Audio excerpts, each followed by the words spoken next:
Renault have revealed their new electric car that's going to cost less than 20,000 euros, less than $20,000. It's actually really cool. I like it. To be honest, though, I do like Renault as a brand, but this thing, it looks good. I mean, Renault, whoever is designing vehicles, now we know who they are, who's been designing vehicles at Renault, the Renault 5, this new Renault Twingo, damn, they've done a phenomenal job. Hello, my friends. Welcome to the channel. I'm Sam Evans. You're watching the Electric Viking. Great to have you with us. If you can become a member of the channel and join the channel, that would support me. Help me to convince more of these Muppets who are sold on gasoline and diesel fumes, spreading them all across the air. They love it. We can convert more of those people to EVs. It is possible. I used to be one of those people myself. Believe it or not, I did. I loved internal combustion cars. I just loved these new V6 twin turbos and V8s and everything. And then I realized that they were slow. Noisy vehicles are slow. Now, even family EVs can beat supercars now. In a straight line, of course, but now they're on a track. They're getting better and better too. So we can convert them. If you can support me, that would be great. I'll put a link in the description below to our YouTube member page. Now, the new Renault Twingo. We've seen the outside. Now we've seen the inside. It's definitely not a boring interior. I can tell you that right now. You know what? So many people complain. I'm a bit sick of you guys complaining. Not you guys. I'm not talking to you individually. I'm just meaning people in general. I'm sick of people complaining, oh, that interior is so boring. It's going to bore me to death. I hate it. So much emotion. So much emotion on the comment forums. It's hard to read them. I love it when people comment things and they say things that are logical and constructive, not emotional nonsense. And so many times people saying, oh, I hate that interior. It's so boring. I'd kill myself. I'd kill myself if I had to sit in that car every day. Now, these idiots, if they criticize this thing, if they say this is too boring, then they're just chuck them in a lake somewhere, hang weights off their legs or something. I'm a bit over this negativity, guys. Let's be positive. This interior it's nice, right? It's different. It's unusual. It's quirky. Would I want this in my car? No, I prefer my Xpeng G6 interior, which people say is boring, but I think it's much nicer. Anyhow, for a vehicle costing less than 20,000 euros, less than $20,000, this thing actually looks sensational on the inside and the out. Price is the key context, right? So the new Renault Twingo was unveiled at the auto show on the 10th of January, the new interior. We've seen the exterior, but we hadn't seen the interior. The exterior, in my opinion, is one of the coolest looking hatchbacks, mini cars I've ever seen. I mean, this thing looks absolutely unreal. It has a 7-inch digital instrument panel for the driver and a 10-inch central multimedia screen that it looks like you can move across the car, kind of move it from one side to the other. Interesting. It has a raised hazard warning button. I'm not a big fan of the hazard warning button, but anyway, it's there. Under the dashboard is a horizontal shelf for phones and other small objects. There are also small storage spaces under the two front seats for bags and large objects. One of the big improvements in EVs versus internal combustion cars, for example, the Xpeng G6 I've got, there are so many places I can store stuff. Now, EV Trove, the website EV Trove is where I picked up some stuff for my Xpeng vehicle to make the storage spaces even more practical.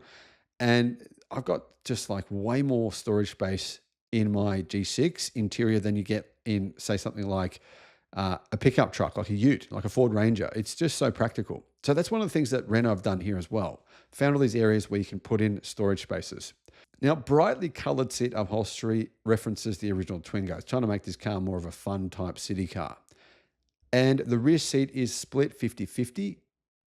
Now, Renault has not released technical details for the Twingo, which will be built in Renault's factory in Slovenia. And apparently it's going to come out, I believe, potentially by the end of this year. And one of the things, guys, that I noticed about this vehicle is the panoramic roof actually makes EVs look airy. So one thing I think with an EV, that a lot of cars have an option now. My G6 has it, the Tesla Model Y has it.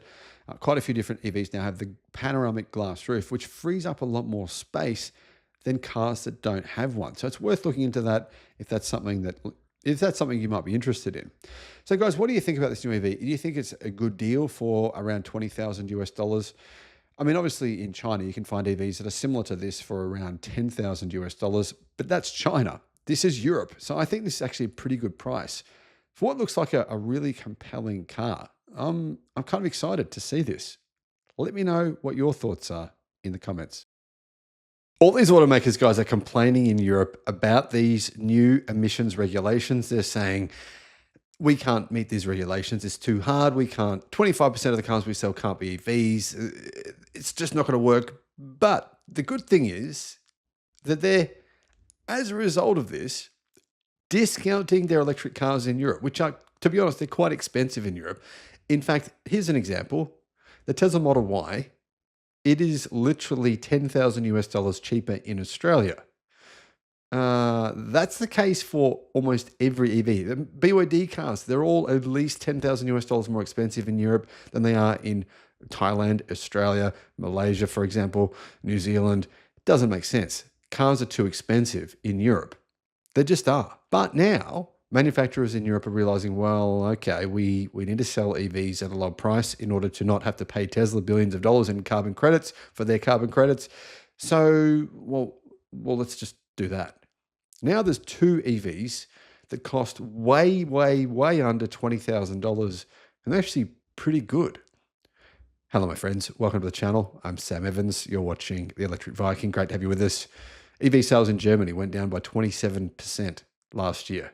The rest of the world was like, what the hell, Germans? What are you guys doing? Now, France is right next to Germany, and their EV sales didn't go down.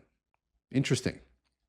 In France, Renault has cut the cost of their cheapest EV, the Dacia Spring, by 2,000 euros on Tuesday as part of a wave of discounts coming in Europe this year to boost EV sales. Car makers in Europe are expected to rely on discounts to push more EV sales to help them meet tough new emissions rules in Europe. At least 1/5 of all European car sales, meaning at least 20%, must be EVs to avoid heavy fines, but only 13% of vehicles sold. So they've got to go from 13% to 20%. But remember, that 13%, that includes some car companies who are 100%, like Tesla, MG, BYD, etc. Dacia, who is the region's leading low-cost EV brand and car brand, period, said it was dropping the entry price of its electric Spring model to 16,900 euros, closing the gap with China's Leap Motor. Now, Leap Motor is part owned by Stellantis. But anyhow, I mean, Leap Motor's sales this year have been, 2024, they absolutely skyrocketed. Leap Motor is one of the fastest growing car companies in the world last year. It might have been the fastest. It was either them or Zeekr. The Chinese firm, which has a joint venture with Stellantis, recently cut the price of its T03 EV by 4,000 euros to 14,900 euros. So it's the cheapest EV you can buy in Europe. Well, the cheapest official. There are other imports that are cheaper than that. But the cheapest official EV you can buy in Europe is the Leap Motor T03.